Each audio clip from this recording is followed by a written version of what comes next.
Bonjour et bienvenue sur Isobourse. Vendredi 14 mai 2021, l'indice CAC 40 a terminé la semaine stable à 6385 points, en hausse de 15% depuis le début d'année 2021. Alors les marchés ont été très nerveux cette semaine, mais l'Europe a été globalement plus résistante que les États-Unis, le repli des géants de la technologie et notamment des semi-conducteurs ayant pesé sur la bourse de New York. Le consensus Isobourse des principaux indices européens et nord-américains et notamment le graphique en bas à droite montre que les marchés actions poursuivent leur évolution positive à moyen terme, à l'exception toutefois du SOX, l'indice représentatif du secteur des semi-conducteurs, qui esquisse un signal de vente à moyen terme. Alors qu'elles sont positives depuis l'été 2020, les courbes de pression Isobourse 5 et 20 mois de l'indice SOX sont en train de former un croisement baissier, laissant entrevoir une poursuite de l'instabilité à moyen terme dans le secteur des semi-conducteurs. Il s'agit de la deuxième alerte sur le secteur le plus résilient face à la crise sanitaire, la première ayant eu lieu en mars 2021. En effet, les courbes de pression Isobourse 5 et 20 mois de l'indice SOX se sont également approchées en mars 2021, mais aucun signal baissier n'a été validé au terme du mois.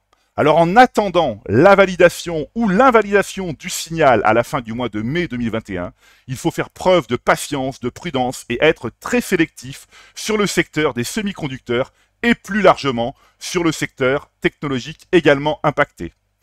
Quant au principal indice de la bourse de Paris, il a été particulièrement volatile cette semaine, mais il a gardé le cap moyen terme donné par le croisement haussier des courbes de pression Isobourse 5 et 20 mois validées en janvier 2021.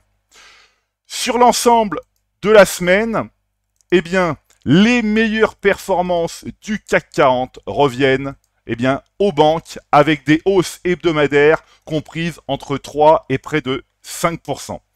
Sans surprise, et comme je l'ai indiqué dans mes précédentes chroniques, le modèle Isobourse est positif à moyen terme depuis plusieurs mois sur les banques de la zone euro, notamment Société Générale, BNP Paribas et Crédit Agricole. Alors on va jeter un œil ici sur Société Générale. Voilà, Société Générale, un croisement haussier des courbes de pression Isobourse 5 et 20 mois a été validé en février 2021.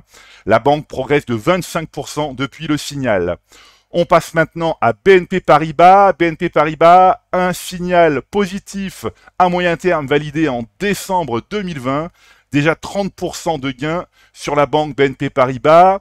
On va s'intéresser ici à Crédit Agricole. Crédit Agricole, un croisement haussier des cours de pression Isobourse 5 et 20 mois validé en janvier 2021. 40% de hausse depuis le signal. On notera également la belle performance du groupe de distribution Carrefour cette semaine qui a gagné plus de 3%. Voilà, Carrefour, le modèle Isobourse est positif à moyen terme depuis déjà décembre 2020. À l'opposé maintenant du palmarès et pour rebondir sur mon analyse du SOX, la plus forte baisse hebdomadaire du CAC 40 revient à STMicroelectronics.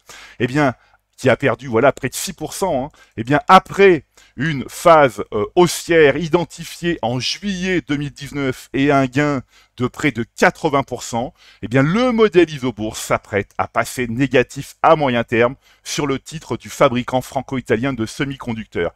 Il s'agit d'un signal mensuel qui devra être validé évidemment à la fin du mois de mai 2021. Voilà, écoutez, c'est maintenant à vous de faire le point de vos valeurs en portefeuille avec Isobourse. Je vous donne rendez-vous pour ma prochaine chronique et d'ici là, restez avec nous sur Isobourse.